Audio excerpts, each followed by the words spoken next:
All right, let's dive into the world of environmental policy officers. We're here to help you absolutely crush that interview and land that dream job. Yeah, really dig into what it takes to succeed in this really cool and critical field. And you sent over some awesome resources, a career guide, an interview guide. It's got like 10 sample questions in there and some info on RoleCatcher. Yeah, I thought those might be helpful for our deep dive today. So we're going to equip you with everything you need to really shine, knowledge, strategies, the whole nine yards. Love it. So starting with that career guide, it highlights that there's a ton of demand right now for environmental policy officers. It's like businesses and governments are finally like realizing they need experts to navigate this whole complex world. Absolutely. Yeah, it's not just about checking the boxes and compliance anymore. Organizations are realizing that sustainability, and protecting the environment, that's strategically important now. Yeah, it's amazing. It's really, really great news for anyone, trying to get into this field. But the guide also mentions some potential frustrations, like progress can be slow, and Mhm. sometimes you get pushback from people who maybe, care more about profit than the planet. So how would you advise someone to stay motivated when they hit those roadblocks? Yeah, that's a really good point. I think it really comes back to your why, right? Like, why are you passionate about this work? Is it combating climate change, protecting ecosystems, whatever it is, holding on to that bigger picture? Yeah, I love that. Holding on to the bigger picture and remembering that even small wins, those can make a real difference. So let's dive into these interview questions. The first one in the interview guide is, can you describe your experience in developing and implementing environmental policies? Yeah, so it seems pretty simple on the surface, right? But what they're really trying to figure out is, have you actually like gotten your hands dirty? Have you wrestled with real policy challenges, not just read about them in a textbook? Okay, so it's not just listing off projects from your resume, right? Yeah. How can you make your answer stand out? Talk about outcomes. Did your work lead to like reduced emissions, better waste management, Yeah. quantifiable results? Those are what really matter. That's great advice. And Uh, speaking of quantifiable results, the career guide really stresses that you have to balance environmental and economic interests, right? Mhm. And it talks about stakeholder engagement, data analysis, equity considerations. Those are all super important skills. Totally, yeah. If you can weave in an example that shows you get how to handle those competing interests, that proves you have a deeper understanding of the role. Okay, so now let's imagine you're the interviewer. What follow-up question could you ask to really test how much experience they have? Hmm. Interesting. I might ask something like, can you tell me about a time your proposed policy ran into some serious opposition? And how did you deal with those concerns? Because that shows how you handle conflict, how you communicate, all that good stuff. Ooh, that's a good one. It shows you can handle the heat, right? Because there's always going to be challenges in this field. All right, next question. How do you stay up to date with environmental regulations and policy changes? With this one, they want to know if you're really committed to like constantly learning. Are you genuinely fired up about staying ahead of the curve because this field is constantly changing? So how do you show them you're like a lifelong learner when it comes to environmental policy? Be specific, mention actual journals or blogs you follow, conferences you've attended, online courses, whatever. Just show them you're actually interested in keeping your knowledge fresh. And the career guide mentions some great resources for that, right? Like Yeah. the Association of Environmental Professionals, the Environmental Law Institute. Yeah. Name dropping those shows initiative and a real dedication to growing professionally. Okay, back to being the interviewer again. What's a good follow-up here? Oh, I'd probably ask, tell me about a recent environmental policy change that really caught your eye, and why did it resonate with you? Because that lets them flex their knowledge and analytical skills. Awesome. Now on to question 3. Can you give an example of a time when you had to balance competing environmental and economic interests? This one seems like a classic. It is, yeah. This goes to the heart of what an environmental policy officer does. How do you approach these super complex situations? Find creative solutions, juggle competing priorities. The career guide actually gives us a great framework for answering this. Research, data analysis, Hmm. and engaging all those stakeholders to find those win-win solutions. Right. You could talk about a project where you had to gather data, analyze all the options, get everyone on board to come to a decision that helps both the environment and the economy. Exactly. You don't pick sides, right? It's about finding that sweet spot where everyone benefits. Now, what follow-up question would you ask to dig deeper into how they solve problems? Maybe looking back, would you have approached that situation differently? What did you learn from that whole experience? Because it shows they can reflect, and that they're open to learning and adapting. I like that. It shows they're not afraid to take a hard look at their own work. Oh, All right, question 4. How do you approach stakeholder engagement in environmental policy development? this one's all about communication. Building consensus and collaborating with a bunch of different groups. Environmental policy is rarely made in a vacuum. Yeah. You need everyone on board. And talking about all those different stakeholders, the career guide talks about how important it is to adjust your communication style for different audiences. Like how you talk to scientists is going to be different from how you talk to community members or business leaders, right? For sure. Showing that adaptability is key. What kind of follow-up could you ask to see if they know how to handle, really tough stakeholders? Ooh, good one. I might ask, have you ever run into resistance from a stakeholder group when you were developing a policy? And, how did you deal with their concerns? How did you find common ground? That shows conflict resolution skills. Love it. All right, on to question 5. How do you measure the success of environmental policies? Here, they're checking if you can think strategically and set goals that you can actually measure. They want to know you can track your progress and figure out if your work is actually effective. It's not just about creating policies, it's about making sure they actually work, right? Exactly. And the career guide emphasizes how important research and data are in this process. So you could talk about, specific things you track: air quality, waste reduction, biodiversity, stuff like that. Yeah, those metrics show real impact. All right, here's a follow-up to really challenge them. What would you do if a policy you implemented wasn't hitting its targets? Oh, now that's getting into the nitty-gritty of problem solving. They have to analyze data, figure out what's going wrong, and come up with solutions. Okay, we're halfway through the questions. We've covered a lot of ground. What do you say we take a quick break and then tackle the rest? Yeah, sounds good. But, before we do, I think this is a great time to talk about how RoleCatcher can help you tailor your answers to these specific questions. Really highlight the skills that matter for this kind of job. Yes. Let's dive into that in part 2. So RoleCatcher can be super helpful when you're, prepping for your interview. Imagine having this AI assistant thing, right? And it looks at those job descriptions, figures out exactly what skills they want, and then helps you emphasize those skills in your answers. Whoa, that sounds amazing. Yeah. It's like having a coach who knows exactly what those hiring managers are looking for. Yeah, exactly. It's like a secret weapon for those job descriptions that can be, kind of vague sometimes. And it helps you stand out from all the other applicants.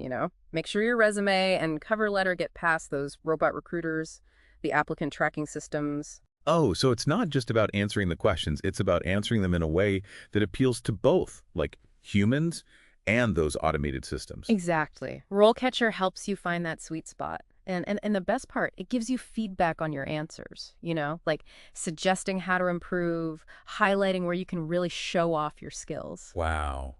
It's like having this personalized feedback loop that helps you just nail your interview skills. Right. No more guessing games. It helps you present yourself as, the perfect candidate. Okay, I'm sold. RoleCatcher is definitely something our listeners should check out. So, back to those interview questions. We left off on that cliffhanger. What do you do if a policy isn't working? Question 6 is, how do you incorporate equity considerations into environmental policy development? This is a really important question because it highlights that, environmental issues, they don't affect everyone the same way. They want to see if you understand those differences and if you're actually committed to fixing them. Yeah. The career guide mentions doing environmental justice assessments. What exactly does that mean? And how would you explain it in an interview?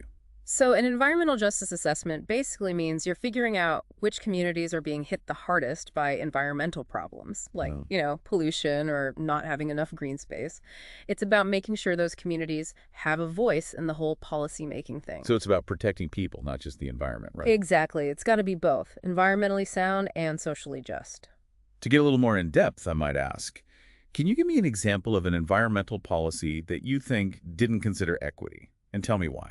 Oh, that's a really good one. It makes them think critically, and it shows if they really get those environmental justice principles. Okay, on to question 7. Can you describe your experience in conducting environmental impact assessments? This one is a bit more technical, you know? It's about your experience with EIAs.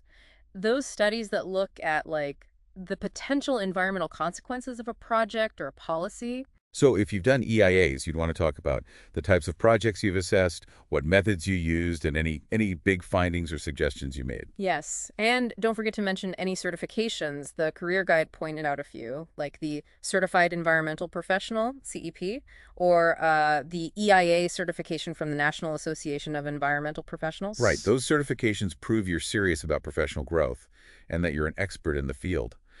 Follow-up question. What's the hardest part about doing an EIA for you? I like that. It gets them to talk about, how complex these assessments can be. All right, question 8.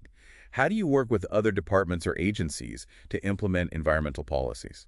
Ah, teamwork. They want to know if you can build those relationships and, like, work across departments to reach those shared goals. And the career guide has some good advice here.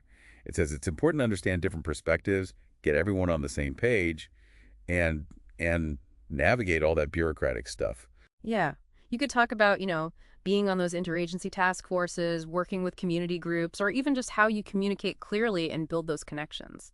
And to see if they can handle those tricky team situations, I might throw in. Have you ever had to convince another department to adopt a policy they weren't really on board with at first? How did you pull that off? That's a great one to see how persuasive they are and, how diplomatic they can be. Okay, question 9. How do you prioritize environmental issues and develop strategies to address them? It sounds like it needs a balance of big picture thinking and like actually getting things done. Definitely.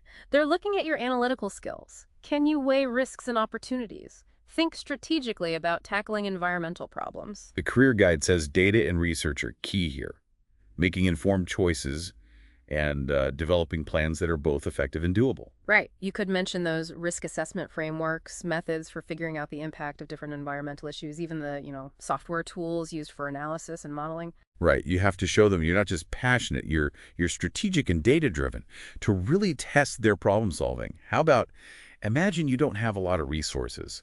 How would you choose between fighting climate change and protecting biodiversity? Wow, that's a tough one.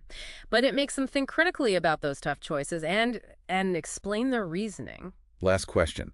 Can you describe a time when you had to communicate complex environmental information to a non-technical audience? This is all about communication. Can you explain complicated science stuff in a way that, like, regular people understand and in a way that's engaging? The Career Guide talks about tailoring your message to your audience and using simple, clear language. And it emphasizes the power of stories and real-life examples to make those complex issues relatable. Yeah, you could talk about presentations to community groups, articles you've written for the public, or even just conversations with friends and family about environmental issues. Right, you got to make science accessible and get people excited about the environment. One final follow-up. What's your favorite way to connect with people who maybe don't know much about environmental science? Nice way to end on a positive note. And it shows how they connect with people on a personal level. We've been through a lot. 10 tough questions, follow-ups, and even looked at how RoleCatcher can give you a boost. Mm. But we're not finished yet. Nope. We still need to talk about some career insights to help you not only get the job, but really thrive in this awesome field.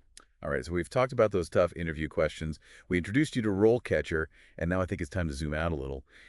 Look at the bigger picture of what a career as an environmental policy officer actually looks like. Yeah, good idea. Let's talk about the path you can take, professional development and how to stay engaged in this field because it's always changing. So the career guide, it lays out these different stages you might go through in this job, starting with like entry-level positions where you could be doing research, helping analyze policies, or maybe even supporting community outreach programs. Right. And then as you get more experience, you can move up to roles with more responsibility, leading projects, developing strategies, even advising the higher-ups on, environmental stuff. And they had those sample profiles in there, remember? Those were really helpful for like picturing what those different stages could look like. Yeah. I thought those are great. The entry-level one described, like someone right out of college with a bachelor's in environmental science, super passionate about conservation, and really good at research and communication. Yeah, and the senior level one, it was someone with tons of experience, Mm.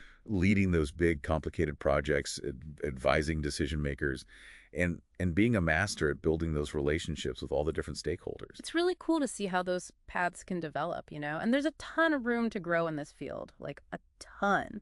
And the guide doesn't just stop at what you'll be doing.